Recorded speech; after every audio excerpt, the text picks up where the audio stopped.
Lexojmë nga Filipianët, kapitulli 3, vargjet 4 deri në 11, por do lexoj nga vargu i parë. Së fundi o vëllezërit e mi, gëzohuni në Zotin. Për mua nuk është e rëndë t'ju shkruaj të njëjtat gjëra, por për ju është siguri. Ruhuni nga qentë, ruhuni nga punëtorët e mrapsht, ruhuni nga të prerët. Sepse rreth prerja jemi ne, që i shërbejmë Perëndisë në frymë dhe që mburremi në Krishtin Jezus pa besuar në mish. Megjithse unë kam përse të besoj edhe në mish. Nëse ndonjë mendon se ka përse të besoj, unë ende edhe më shumë. U rrethpreva të 8 ditë. Jam nga prejardhja e Izraelit, fisi i Benjaminit, hebre nga hebrejnë, sipas ligjit farise, sipas zellit për ndjekës i kishës, sipas drejtësisë së ligjit i bërë i paqortueshëm. Por ato që me ishin fitim, i konsiderova për shkak të Krishtit dëm. Po, me të vërtetë i konsideroj të gjitha se janë dëm për madhështinë e njohjes së Krishtit Jezus, Zotit tim, për shkak të cilit i humba gjitha. I humba gjitha këto dhe i konsideroj se janë ple, që unë të fitoj Krishtin dhe që të gjendem në të, duke pasur jo drejtësinë time nga ligji, por atë përmes besimit në Krishtin. Drejtësia prej Perëndisë me anë të besimit. Që ta njoh atë dhe fuqinë e ringjalljes së tij dhe bashkësinë në vuajtjen e tij, duke u barazuar me vdekjen e tij, që në ndonjë mënyrë të mund të arrijë ringjalljes prej së vdekurish. Amen. Në 3 vargjet e para, siç na e shpjegoi edhe vllai herën e kalume, predikimin e kaluar mbi Filipianët, apostulli Paul po tregon një dimension tjetër të kujdesit të tij ndaj kishës në Filipi. Tashmë ai përveç se i kishte inkurajuar ata, tani ai po i mbron ata, po i paralajmëron nga një rrezik shumë i madh, nga mësimet e rreme. Në nxitjen dhe frymëzimin e frymës së shenjtë, ai i paralajmëron Filipianët për një rrezik të madh që i kanosej atyre. E ky rrezik vjen nga ata që Pauli i quan si qentë apo punëtorët e mrapsht, cilët i thotë ruhuni. Fakt, ky është një term që edhe Jezusi e përdor një term tjetër, në fakt që Jezusi i kishte paralajmëruar dhe i thotë ruhuni nga ujërit me lëkurë deleje. Këta fetarë të rrem judaik që hiqeshin si besimtar, kishin filluar të shpërndanin në përkisha dhe duke predikuar një ungjill të rrem. Një ungjill të rrem që paraqitej si një premtim për një besim më të plot nëse ata i nënshtroheshin traditës dhe veprave hebraike, si që ishin pra rrethprerja që tha herën e kalume, apo dhe rritet tjera. Pra sipas tyre nuk mjaftonte vetëm Krishti dhe besimi në të për të shpëtuar, por veprat e Krishtit në kryq i duheshin shtuar edhe vepra apo ceremoni të jashtme të tjera hebraike për të drejtësuar para Zotit dhe për të fituar kështu shpëtimin. Ky ishte shqetësimi i apostullit Paul ndërsa shkruan këto vargje për kishën e Filipi, që ata të mos binin pre e kësaj doktrine të rrem që rrezikonte të vinte për kishën e tyre.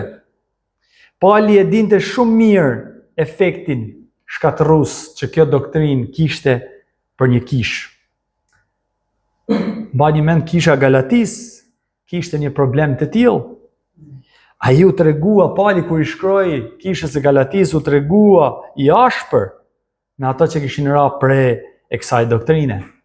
Te Galatasit, kapitulli i parë, që në vargjet e para, në fakt, ka vargu 6 dhe 7, Pauli u shkruan: "Çuditem që kaluat kaq shpejt nga ai që ju thirrri ju me anë të hirit të Krishtit në një ungjill tjetër, që në fakt nuk është tjetër, thot, por ka disa njerëz që ju turbullojnë dhe duan ta shtrembrojnë të vërtetën e ungjillit të Krishtit." Ky ishte shqetësimi i Paulit për Filipianët. E në pjesën e parë, në vargjet para 1 deri në 3, e pam këtë paralajmërim të Paulit për ata. Ndërsa në vargjet në vazhdim, pra nga vargu 4 deri në vargu 11, do shohim dëshminë e apostullit Paul përballë këtyre mësimeve të rreme. Mbrojtja më e mirë ndaj mësimeve të rreme, ndaj të pavërtetës, nuk është të mbyllësh veshët, apo të izolohesh larg tyre. Mbrojtja më e mirë është e vërteta. Edhe kush më mirë se Pali mund të dëshmonte mbi të vërtetën?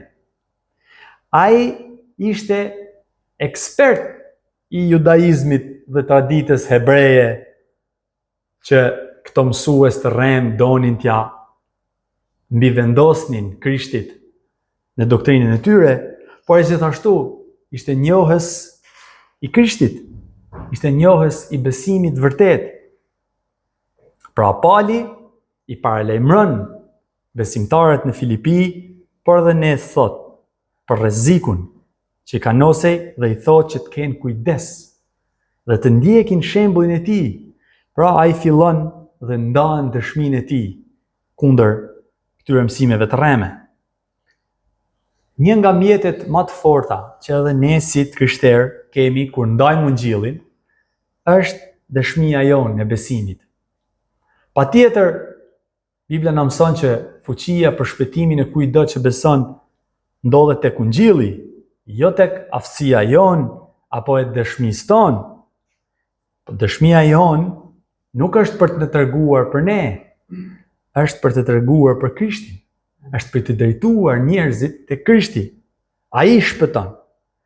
Por Perëndia e përdor dëshminë tonë të besimit për të dëshmuar fuqinë jetë ndryshuese që ka Krishti në jetën e besimtarit. Është pra si ta paraqitesh veten si një dëshmi gjallë të asaj që Perëndia ka bërë me anë të ungjillit Krishtit në jetën tënde. Kështu ishte edhe dëshmia e Palit. E mbushur me ungjillin, e mbushur me Krishtin, dhe prandaj Pali tani ndan dëshminë e tij me filipianët për ta përballur këtë dëshmi dhe të vërtetën që ai ka përjetuar në Krishtin, për ta përballur me mësimet e rreme që i kanoseshin kishës së Filipis. Tani secili prej nesh që është këtu ka një dëshmi unike në besim, por një dëshmi e mirë ka 3 pjesë të ndara që e tregojnë plotësisht udhëtimin shpirtëror të një besimtari. Detajet, thash edhe mënyra se si rrjedhin ngjarjet kronologjikisht janë totalisht personale, por si stacione jete, secili kalon nëpër këto 3 faza që Pali i dëshmon në këto vargje. Së pari, ai dëshmon për jetën e tij përpara se të njihte Jezusin. Se si ishte jeta e tij përpara se të shpëtohej. Në fakt, kjo është një fazë që secili prej nesh e ka kalu para se të njihte Jezusin. E në vargjet 5 deri në 6 do flasim në mënyrë specifike tani për dëshminë e Palit mbi këtë fazë të jetës së tij. Pastaj në pjesën e dytë, në vargjet 7 deri në 9 do shohim se çfarë ndodh në jetën e tij në momentin që ai përballet me të vërtetën. Çfarë ndodh në momentin kur Perëndia i hap sytë e zemrës dhe të mendjes për të kuptuar se cila është rruga e vërtet për të shpëtuar. Pra se çfarë ndodh kur rilindet. E ndërsa në vargjet 10 deri në 11, ai dëshmon për fazën e tretë të dëshmisë së tij, pra, dhe të jetës së çdo besimtari, se si vazhdon kjo jetë pas kësaj përballjeje. Se si shpaloset në vazhdimsi ajo që Perëndia ka bën zemrën e tij, edhe se si shpaloset në fakt në vazhdimsi edhe ajo që ka bërë Perëndia në zemrat tona. Si ndryshon qëllimi i Palit tani? Si do ndryshojnë qëllimet tona? Pra, e gjithë kjo dëshmi e Palit është para Krishtit, kur njeh Krishtin, dhe pasi u përball me të vërtetën dhe njohti Krishtin. Ndërsa kalojmë nëpër këto 3 faza të dëshmisë së jetës së apostullit Paul, do doja që secili prej nesh të kujtojë dëshminë e tij. Ta pyes veten, siç Pali i jep rëndësinë e caktuar, edhe ta pyes veten, nga çfarë varet shpëtimi ynë? Nga ne nga ne dhe Krishti, apo vetëm nga Krishti dhe vepra e tij. Shohim fazën e parë. Jeta e Palit para Krishtit. Konteksti në të cilin duhet ta kujtoj, kontekstin në të cilin Pali e vazhdon dëshminë e tij, është për t'ju kujtojmë, është për t'ju kundërvue mësimeve të rreme që thoshin që ne nuk mund të mbështetemi vetëm në Krishtin. Pra këto mësues të rremë që kishin ardhur dhe rrezikonin kishën në Filipi, thonin që ne nuk mund të mbështetemi vetëm në Krishtin, por na duhet të mbështetemi edhe në veprat tona, edhe në mishin, thot vargu 4. Fundi vargu 3 dhe vargu 4. Në vargun 4 thot Pali, megjithse thot, unë kam përse të besoj edhe në mishin. Nëse ndonjë mendon se ka përse të besoj, unë akoma më shumë. Ai po ju thot atyre se po t'ishte për të mbështetur në mish, pra për të mbështetur në veprat e ligjit, për të mbështetur në fetarizmin ton, unë, thot Pali, isha kampion. Jo a kaloj gjithë atyre që po vinë dhe po ju thojnë këto, thot. E ju bojnë si njohës të ligjit. Edhe në vargjet 5 dhe 6, ai tani, për t'ju treguar atyre se po t'ishte për këtë punë, për punë vepra ligji, unë jam kampion, ai liston 7 kualifikime që ai kishte. 4 parat janë kualifikime që ai ka trashëgu nga familja, dhe 3 i ka fitu vetë, pra fitu në aspektin i ka bën jetën e tij. Së pari thot, u rrethpreva të 8 ditë. Pra, qysh se kam lind, kam kenë fetar. Prindrit e kishin rrethprerë sipas traditës abrahamike, fiks ashtu siç Perëndia i kishte më thënë Abrahamit ditën e 8. Pra, siç Perëndia i kishte thënë Abrahamit kur lidhi beslidhjen e tij me të. Pra i pa thot që jam bë pjesë e beslidhjes që ditën e 8 jetës time. Më para se kaq nuk kishte mundësi. Së dyti thot, jam nga kombi Izraelit. Pra po thot që jam pjesë e popullit të zgjedhur të Zotit.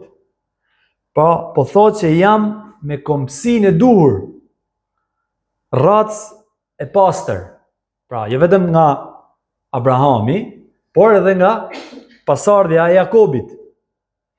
Pra nuk ishte një ardhur i kthym në besim, prozelit. Pastaj së treti thot, jam nga fisi i Benjaminit. Edhe brenda kombësisë thot, jam nga një fis shumë i rëndësishëm. Në tokën e fisit të Benjaminit ishte Jeruzalemi, ishte tempulli i Zotit.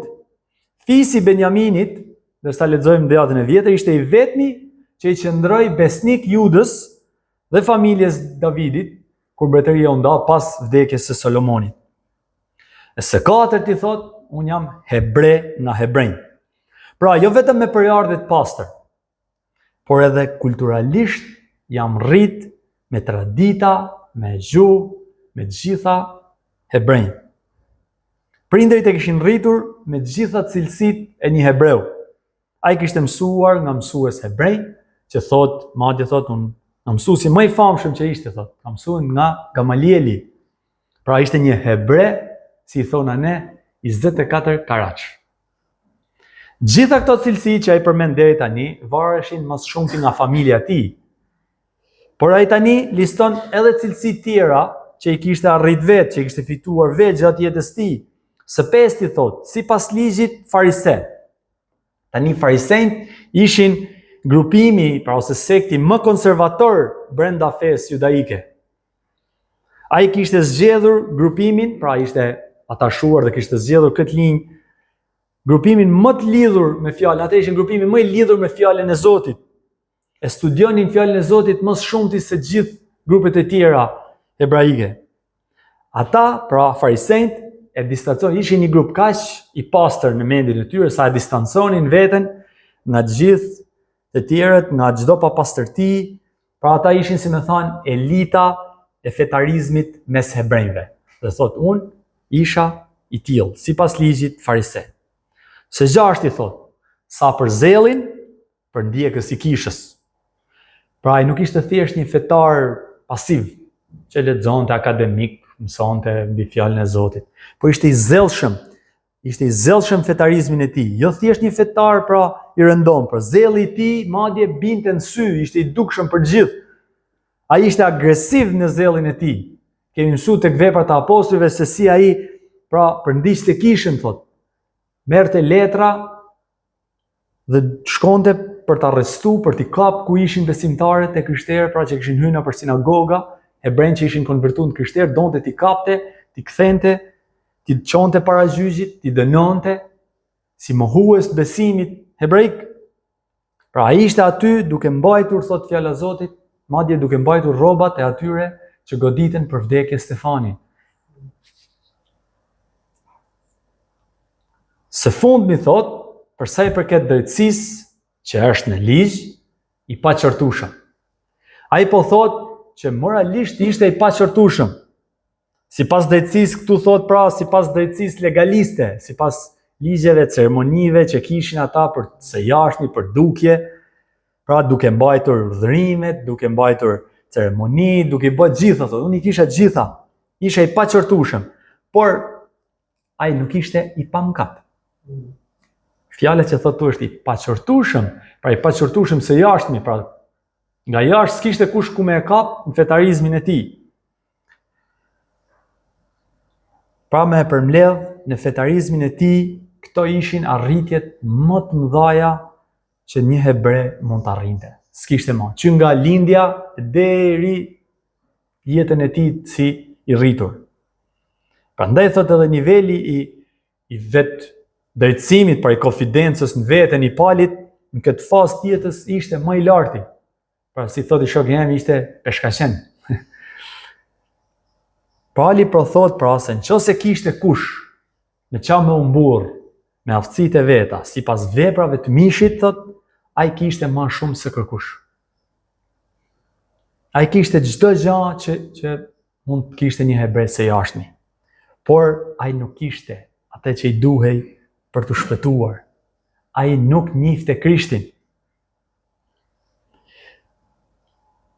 Ai kishte një fetarizëm të jashtëm, por pa një marrëdhënie personale me Perëndin. Fetarizmi dhe moralizmi nuk e shpëtojnë dot njeriu. Vetëm Krishti dhe marrëdhënia personale me të mund ta shpëtojë një shpirt të vdekur në mëkate. Këtë gjë ai e zbulon në rrugën për në Damask. Ai këtu nuk e ndan dëshminë se çfarë ka ndodhur specifikisht, por ne e dim nga Veprat e Apostujve. Në rrugën për në Damask, Pali ndihej më i zellshëm se kurrë, më me vetë besim se kurrë, se po bënte gjën e duhur, më i gjallë se kurrë, por ai do kuptonte që ishte i vdekur shpirtërisht. Vetë Pali e tregon këtë gjendje, pra këtë gjendjen që ka njeriu para se të njohë Perëndin, kur i shkruan Efesianëve, që thot, pra pa Krishtin, thot, ne jemi të vdekur në faje dhe mëkatet tona. E kështu në fakt kemi qenë gjithë para se të njohim Krishtin. Ky lloj tani kjo dëshmi deri këtu, secili për ju tash mund të kujtoj dëshminë e tij. Unë mos jetë ngjashme plotësisht, po mu në fakt më kujton pak veten time. Unë isha në disa aspekte, le të themi, si Pali, isha fetarist në dukje, 24 karat kështu, nga ata që i pagzum që është fëmijë, i rritën kish në për katekizma, të ndihmu priftin mesh, të lexu gjimnaz privat, kështu fetar, katolik. Te diku pra le të themi pra gjitha këto karakteristikat e një fetaristi. Edhe një nga gjërat që në fakt më ka godit më së shumti kur Fabi ndante ungjillin me mua, ishte se kuptova paaftësinë e gjitha këtyre gjërave për të më shpëtuar. Pasiguria që kisha nëse kisha bërë mjaftueshëm, apo nëse do bëj mjaftueshëm gjatë gjithë jetës time për ta merituar shpëtimin. Ishte një pasiguri që të vriste, të lente asnjëherë të ngopur. Gjithmonë kishe, ja, nuk e di, ndoshta, shiko, do ta shoh duhet me ba diçka më shumë. Por realiteti ishte se unë nuk mund bëja asnjëherë mjaftueshëm. Asnjëherë nuk mund bëja mjaftueshëm për ta fituar shpëtimin tim. Ky ishte edhe realiteti që kuptoi Pali kur u përball me Jezusin. Prandaj Pali flet për arritjet e tij qëllimisht si mburrje në fillim, që pastaj t'i zhvlerësoj ato plotësisht. Për të treguar atyre se gjithë këto kualifikime apo arritje që ai kishte në fetarizmin e tij nuk të pinë ujë para Perëndisë së Shenjtë për shpëtimin tënd. Prandaj ai po ju thot besimtarëve në Filipi dhe neve sot që mos u mashtroni, se po t'jetë për t'u shpëtuar me fetarizëm, me vepra, me ceremoni, do të kisha përfituar diçka. Por ju e dini historinë e Palit. Thash tek veprat e apostujve 9, tani kalojmë para tek faza e dytë, tek përballja me Krishtin, e dëshmojnë historinë se si Pali në kulmin e zellit të tij si fetarist, kur përballet me Jezusin e ringjallur në rrugën për Damask, çfarë ndodh? Do të fjala Zotit befas rrethivet e tij u një dritë nga dielli dhe Pali urrëzua për tokë. S'mujtë me ndajt ma si i fort. Ai Pali zellshëm, që si bënte syni tërt në fetarizmin e tij, që të merrte zvarr krishterët për t'i dënuar, kur përballet me vetë Jezusin, vargu 6 i kapitullit 9 të Veprat e Apostujve thot, atëherë ai, duke u dridhur, i tëri dhe i trembur, tha, Zot, çdo ti që më bëj. Përballja me Jezusin rrezon për tokë gjithë krenarët, gjithë ata që e shohin veten si të vetë drejtësuar. S'ka të fortë shpirtërisht, atë pastër para Perëndisë Shenjtë. E në atë moment, Pali përjetoi se sa mëkatar e sa i paaft ishte ta shpëtonte veten e tij, se sa i paaft ishin gjithë ato që ai kishte arritur fakt për ta shpëtuar përballë Perëndisë Shenjtë. Prandaj në vargjet 7 deri në 9 tani Pali tregon pjesën e tij të brendshme, përjetimin e tij të brendshëm të kësaj që thash deri tani, pra ajo që thot tek Veprat e Apostujve që i ndodhi, kësaj ngjarje që ndodhi, kësaj përballje që pat ai me Krishtin. E tani do shohim, pra në vargjet 7 deri në 9 do shohim se çfarë ndodhi me jetën e tij në momentin që ai u përball me të vërtetën. Do shohim përjetimin e tij kur ai përballet me këtë realitet. Se si ai në fakt jo vetëm që nuk po e fitonte shpëtimin e tij me ata që po bënte, por po të kundërtën, po fitonte shkatërrimin e tij. Vargu 7, edhe unë do lexoj pak është një përkthim tjetër që ka ca fjalën dëm e ka humbje, është më i sakt për këtë pjesë. Vargu 7 thot, por, pra, kena thënë gjithmonë, fjala por, fjala më e bukur në Bibël, tregon një ndërhyrje gjatë të rëndësishme ku Perëndia ndërhyn tani. Por gjërat që më ishin fitim i konsiderova për shkak të Krishtit humbje. Po ta përkthesh më mirë, pra fjala këtu është dëm, por përkthehet humbje. Pali po tregon teologjikisht tani atë thash që ka ndodhur fizikisht pra kur është përballë me Jezusin. Ai po i mëson Filipianëve edhe ne sot që përballë Krishtit, përballë çengjit patmet, gjitha arritjet e mia thot që foli më lart, që përpara i konsideronte fitim si një arritje të madhe, gjitha ato tashmë për shkak të Krishtit i konsideron humbje. Krejt pasuria e tij si fetar i madh, gjitha ato thesare që ai kishte mbledhur, ju shkërmoqen para syve në momentin që u përball me Krishtin. Madje thot, jo vetëm që nuk kishin vlerë për mua, por i konsideron humbje. Humbje sepse ai duke u mbajtur te këto arritje, ishte vetë mashtruar se do të kishin ndonjë vlerë për shpëtimin e tij. Jeta e tij e psoi një transformim radikal. Pra, këtu përdor terminologji ekonomike, fitim, humbje, sepse krejt tash bilanci i jetës tij kthehet përsprapsht. Ne dim kur bën një bilanc ekonomik, ti shënën në një anë asetet që ke, të ardhurat, dhe në kolonën tjetër gjitha detyrimet, që humbjet pra që ke, shpenzimet që duhet paguash. Ky bilans Pali i ndryshoi komplet kur njohu Krishtin. Ato që ai konsideronte asete pra të ardhur pra rreth prerja, qenurit nga kombi Izraelit, nga fisi Benjaminit, e tjerë i zellshëm i paqortueshëm, gjitha këto ju kthyen në humbje. Dhe Krishti, që ai e konsideronte si humbje, ju kthyen në pasurinë e tij më të madhe. E në vargun 8, ai e përsërit sërish këtë vërtet dhe thot, dhe me të vërtet i konsideroj të gjitha këto një humbje në krahasim me vlerën e lartë të njohjes së Jezu Krishtit, Zotit tim. Pra Pali po ju thot që gjithë ato dije, gjithë ato njohuri që kishe për jetë mësuar pra përpara gjatë jetës tij si hebre, janë një humbje një krahasim me njohjen, me vlerën e njohjes së Jezu Krishtit. Ai ishte i ditur dhe i lexuar, po s'ka të krahasuar të kesh njohuri mbi Perëndin, të kesh lexuar për Perëndin dhe ta njohësh personalisht Perëndin. Nuk kanë të krahasuar të dyja. Kesh njohur personalisht personin e Jezu Krishtit. E kjo është ajo që ndodh me gjithë ata që rilinden nga fryma e shenjtë. Ato tashma kuptojnë se gjitha vleprat e tyre, dijet e tyre, janë një humbje në krahasim me të njohurit në mënyrë personale të Perëndis.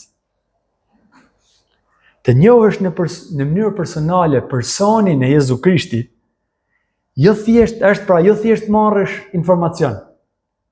Nuk do të thotë thjesht marrësh informacion, dish historinë e tij, jetës Krishtit e këto. Por ta njohësh në mënyrë personale atë do të thotë që ta njohësh atë si Zotin tënd, si thot Pali. Ta besosh atë si Zotin e jetës tënde. Të bëhesh pjesë e një marrëdhënie intime, personale me Krishtin. Ti lutesh atij në mënyrë të drejtë për drejtë. Të ndash barrat e tua me të, siç ai na fton. Të ndash shqetësimet e tua me të. E të përjetosh faljen e tij. Kujdesin që Krishti tregon për ne, se si ai na ngushëllon kur ndihemi të lënduar. Përballë kësaj marrëdhënie, çdo arritje personale është humbje. Kjo është pasuria më e madhe që njeriu mund të ketë. Kjo marrëdhënie me Jezu Krishtin.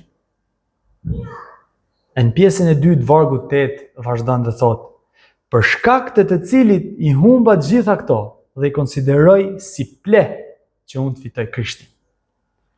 Humbja Palit nuk ishte thjesht humbja këtyre arritjeve. Por duke u bërë krishter, ai humbi gjitha përfitimet që vinin nga statusi i tij në shoqëri. Ai tashmë kishte dalë kundër asaj që ai besonte, kundër traditës, kundër familjes. Ai tashmë ishte një tradhtar për kombin e Izraelit. Ai kishte humbur gjitha miqësitë, marrëdhëniet familjare. Ai kishte humbur pasurinë e tij, çdo gjë që ai kishte pasur. Ai tani nga një përndjekës ishte kthyer në të përndjekur që kërkonin ta vrisnin. E ai se ka problem fare për këtë. Gjëja më e rëndësishme thot është fitoj Krishtin dhe të gjendem në të, thot vazhdimi i vargut 9. Ai thot se gjitha këto përfitime njerëzore që unë kisha i konsideroj ple, sepse ato ishin gjëra që e pengonin atë të fitonte Krishtin. Ishin pengesë për të Krishti. Statusi i tij, fetarizmi, madje edhe vetë devotshmëria e tij e jashtme ndaj ligjit, ishin një pengesë për të Krishti. Pasi ai mendonte se këto vepra, ky fetarizëm mund ta bënte drejt atë. Dhe ai kapej pas këtyre dhe jo pas Krishtit.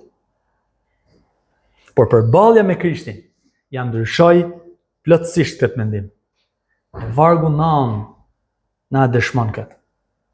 Fakti është vargu kyç i gjithë këtij pasazhi. Dhe thotë që të gjendem në të duke pasur jo drejtësinë time që është nga ligji, por atë që është nga besimi në Krishtin, drejtësia që është nga Perëndia me anë të besimit. Pali vetëm tani që ishte i rilindur nga fryma e shenjtë e kuptonte qartë që ne s'kemi asnjë mundësi që ta shpëtojmë veten tonë. Nuk mund bëjmë asgjë që ta fitojmë shpëtimin tonë para një Perëndije të shenjtë. Ati ju kujtua vargu nga Isaia, me siguri vargu 64:6 që thot: ne jemi gjithë si një gjë e papastër, dhe gjitha veprat tona të drejtësisë janë si një rrobë e ndotur. Çdo vepër e mirë apo çdo arritje që nuk bëhet në Krishtin është si një rrobë e ndotur para Zotit. Nuk i hyjmë dot Zotit në hak ne me veprat tona, që pastaj Zotit na është shpërblet duke na shpëtuar. Kjo sepse standardi që Perëndia kërkon nga ne që ti jesh në prezencën e tij, standardi që kërkon ai është perfeksioni. Pasi vetë ai është i tillë. Është plotësisht i drejtë, i pamkat. Do të jemi tillë që të jemi në prezencën e tij. Shenjtë, perfekt. E që mund të qëndrojmë para një Perëndie të tillë kur ne nuk jemi të tillë, atëherë ne duhet të drejtësohemi disi. Pali thotë që drejtësimi ynë tash para Perëndisë shenjtë, ky drejtësim që ne se kena, nuk mund të arrijmë dot, nuk e kemi dot, pasi gjithë jemi mëkatar. Ky drejtësim ndodh vetëm me anë të besimit në Krishtin. Jo nga drejtësia, thotë, drejtësia jonë përpara ligjit. Sepse drejtësia jonë përpara ligjit nuk është e plotë. Secili prej nesh po të shkojë para ligjit dhe ta analizojë jetën e tij, nuk del plotësisht 100% i pastër, ashtu siç Perëndia kërkon. Asnjë nuk mund ta mbajë dot 100% ligjin e Perëndisë. I vetmi që e ka bën këtë, që e ka plotësuar këtë drejtësi është Krishti. Ai është qengji pa mëkat, thot Bibla, që u mishërua, duke u bën njeri, jetoi një jetë pa mëkat, e duke ju bindur plotësisht ligjit të Perëndisë. Pali e dëshmon këtë edhe tek Galatasit, kapitulli 4, vargjet 4 dhe 5 thotë: por kur u mbush koha, Perëndia dërgoi birin e tij, të lindur prej grue, të nënshtruar ligjit. E bindja e tij ishte plot deri në kryq, ku ai e dha jetën e tij, e që thot vargu 5 që të shpengonte ata që ishin në ligj. E gjithë jeta e Krishtit në tokë ishte një jetë bindjeje, të plot ndaj Perëndisë, ndaj ligjit të tij, një bindje perfekte. Atë që ne nuk e arrijmë dot, atë që ne nuk e bëjmë dot. Ajo që Pali tashmë e dinte që nuk e kishte, kur u përball me Krishtin e kuptoi që nuk është i tillë, nuk është perfekt. Nuk është moralisht plotësisht i paqortueshëm. Ishte i paqortueshëm së jashtëmi për ata që rrethonin, por kur u përball me Krishtin, ai e kuptoi se ishte një mëkatar. Prandaj ai u dorëzua dhe tha: Zot, çfarë duhet bëj?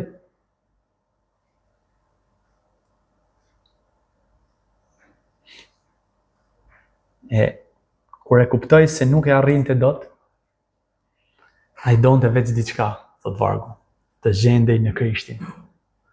Donte të kishte drejtësinë e Krishtit. Ai e kuptoi se vetë nuk e kam, Krishti e ka, atëherë unë duhet të jem në Krishtin. Se vetëm ai mundet të ma jap këtë drejtësim para Zotit, para Perëndisë shenjtë. E të gjendesh në Krishtin do të thotë të jesh i mbuluar nga shenjtëria e Krishtit. Të jesh në unitet me të. Të jesh në unitet me Krishtin do të thotë të përfitosh nga gjitha pasuritë që ai ka. Të gjendesh në të do të thotë se gjitha këto pasuri që Krishti ka tashmë të jenë transferu llogarinë tënde.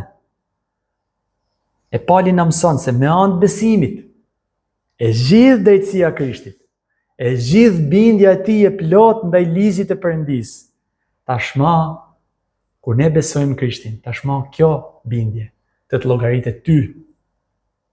Ne mund ta përvetësojmë drejtësinë e tij vetëm kur ne vendosim besimin tonë në Krishtin.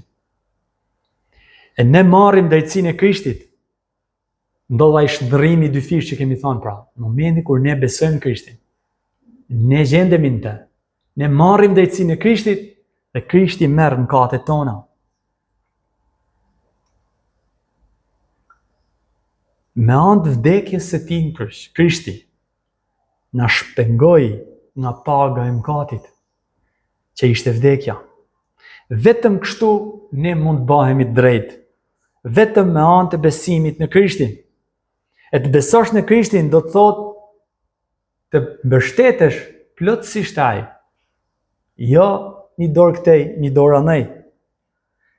E të besosh në Krishtin do të thotë të mbështetesh plotësisht me gjithë jetën tënde. Të lëshohesh plotësisht në drejtimin e tij. Ai është tashmë Zoti i jetës tënde. Çdo gjë që ai thot, i bindesh.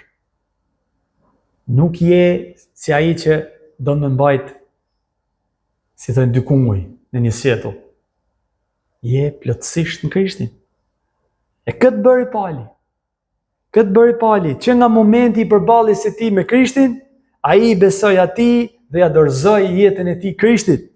Prandaj ai thotë te Galatasi 2:20, unë nuk kryqëzova bashkë me Krishtin dhe nuk rrej më unë, por Krishti rron në mua, dhe ajo jetë që tani jetoj në mish, e jetoj në besimin e Birit të Perëndis, që më deshi dhe dha veten për mua. Pyetja që kam për ju është, a ka ndodhur kjo në jetën tënde? A je përballur me të vërtetën që drejtësimi me anë të veprave tuaja nuk mund të të shpëtoj përballë një Perëndie të shenjtë? Pyetja e madhe është, ku e ke vendosur tani besimin tënd për shpëtim? Tek veprat e tuaja, tek arritjet e tuaja, tek pasuria jote, tek karriera, familja, gjanat e kësaj bote, apo tek vepra e Krishtit? E në fazën e tretë, Pali në vargjet 10-11, pra na tregon se çfarë ndodh në jetën e tij, pasi ai pra është drejtësuar. E pas drejtësimit, ne e dim, ajo që ndodh në jetën e Palit ndodh në jetën e çdo besimtari. Ne fillojmë procesin e shenjtërimit. Lexojmë nga vargu 10 thotë, që ta njoh atë dhe fuqinë e ringjalljes së tij dhe pjesëmarrjen në mundimet e tij, duke pra u bërë vetë i ngjashëm me të në vdekjen e tij. Tani Pali ka një qëllim të ri. Ka një qëllim të njoh Krishtin. Ta njoh Krishtin më shumë, se ai e njoh, por do ta njoh më shumë, më në thellësi. E kur edhe ne kur vim besim, ne sapo kemi filluar ta njohim Krishtin. Nuk e njohim atë plotësisht. E gjithë jeta çdo besimtari duhet të jetë një rrugtim njohjeje më të thellë të Krishtit. Madje ne do kalojmë gjithë përjetësinë duke njohur më shumë e më shumë Krisht. Aq i pafund është ai. Kjo është dëshira e një zemre të rilindur, ta njoh gjithnjë e më shumë shpëtimtarin e saj. Ta njoh më shumë, jo vetëm shpëtimtarin e saj, po të njoh edhe fuqinë e ringjalljes së tij, thotë vazhdon vargu. Kjo është fuqia që i duhet secilit prej nesh. Ta njohim më shumë këtë fuqi që duhet secilit prej nesh të jetojë jetën si krishter në një botë plot tundime, plot vështirësi. Do ishte e pamundur për ne që të jetojmë e të shenjtrohemi me forcat tona. Na duhet forca e frymës shenjtë që na forcon dhe shenjtëron çdo ditë. Të shenjtrohesh do të thotë të ngjash Krishtit më shumë. Që të ngjash atij sa më shumë, duhet të rritesh spari në njohje ndaj tij, por gjithashtu edhe të njihesh me mundimet e tij, thot vargu. E të njësohesh me të, me Krishtin madje deri në vdekjen e tij. E Pali po i paralajmëron filipianët edhe ne sot se të jesh në Krishtin ka dhe kosto. Siç kishte kosto për te. Të ndjekësh Krishtin do ketë përndjekje, po ju thot. Ai vetë është në burg prej këtyre përndjekjeve. Do keni kundërshtime, përjashtime, vujtje, për shkak se ndiqni Krishtin. Tani lavdi Zotit për ne që jetojmë në një vend dhe në një kohë, periudhë kohore që këto përndjekje nuk janë aq të rrezikshme sa që ishin për Paulin apo për vetë filipianët. Por të njësohesh me Krishtin, duhet t'jesh i përgatitur. Njësohesh plotësisht me të deri në vdekjen e tij. E gjithë këtë Perëndia e përdor për të na shenjtëruar. Pauli e përmbyll dëshminë e tij me vargu 11 të thotë që në ndonjë mënyrë të mund t'ja arrijë ringjalljes për të së vdekurit. E kjo është faza e fundit për besimtarin. Pas shenjtërimit, kur një ditë largohemi nga kjo botë, vjen përlevdimi. Ringjallja për së vdekurish. E Bibla na mëson se ne kur kalojmë nga kjo botë, në botën tjetër, trupi dhe shpirti ja kemi predikuar kur kemi folë për çfarë ndodh pas vdekjes, trupi dhe shpirti ndahen. Shpirti shkon tek krijuesi i tij, trupi i vjetër shkon në tokë, ne e shohim, tretet kthehet në pluhur. Por Bibla na mëson që në ringjalljen e fundit, shpirtat pra trup do t'i bashkohen trupit të tyre. E ky trup nuk është më i prishëm si ai që kishim, por është një trup qiellor. E me këtë trup qiellor do jetojmë përjetësisht në prezencën e Perëndisë. Në mbyllje të kësaj dëshmie të jashtëzakonshme, vëllezër motra, dua t'ju pyes sërish, edhe pyetja që duhet t'i bëjmë vetes tonë është: sa ngjashme është dëshmia jonë me atë të Paulit? Këtu them sërish, nuk po them për detajet, por them për ato stacionet shpirtërore që Pauli na tregoi. A e mban mend veten para se të njihje Krishtin? Kur ne mendonim se moralizmi jon, veprat tona mund të na shpëtonin. Apo më keq akoma, kur thoje se s'kam nevojë fare për të shpëtuar. A e mban mend kur për ta qetësuar në një moment në rrezgjen tonë thoje: "E mama, sa nuk jam nem katari madh. S'kam vrakan. S'jam si ai kriminali kes që ka vrarë, ka prejon, e gjot vogël.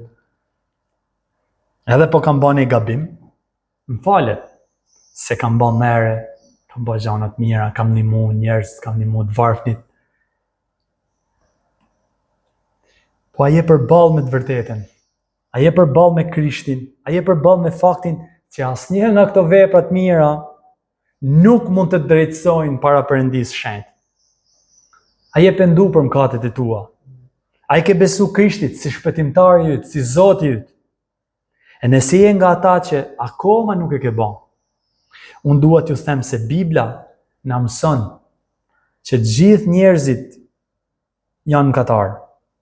Nëse ti mendon se unë nuk jam mëkatar, Bibla na mëson se të gjithë njerëzit janë mëkatar. Para ligjit të Zotit, të gjithë kemi dështuar. Nuk ka asnjë të drejtë. Përfshirë edhe ty, edhe mu, e gjithë ne. Bibla na mëson që paga e mëkatit është vdekja. E Bibla na mëson që Perëndia është i shenjtë, i pastër plotësisht dhe që askush që nuk është si ai nuk qëndron dot në prezencën e tij. E Bibla na mëson që Perëndia është i drejtë, nuk e thën ligjin e tij. Asnjë që është i padrejtë nuk mund të jetë në prezencën e tij, por do marrë gjykimin e Perëndisë. Por Bibla na mëson që ka shpresë për mëkatarin. Lajmi i mirë është që është dikush që është plotësisht i drejtë. Është dikush që e ka mbajtur plotësisht ligjin e Perëndisë. Ai është Jezu Krishti. E Bibla na mëson se kushdo që pendohet për mëkatet e tij dhe beson në Krishtin, Krishti paguan tashmë për mëkatet e tij dhe drejtësia e Krishtit bëhet drejtësia e tij. Ky është momenti, dashur, për të shkuar te kryqi i tij, për të shkuar te kryqi i Krishtit dhe për ta dorëzuar veten tonë te ai. Vetëm vepra e Krishtit mund të të shpëtojë. Ne jemi të humbur pa të. Ai është shpëtimtari.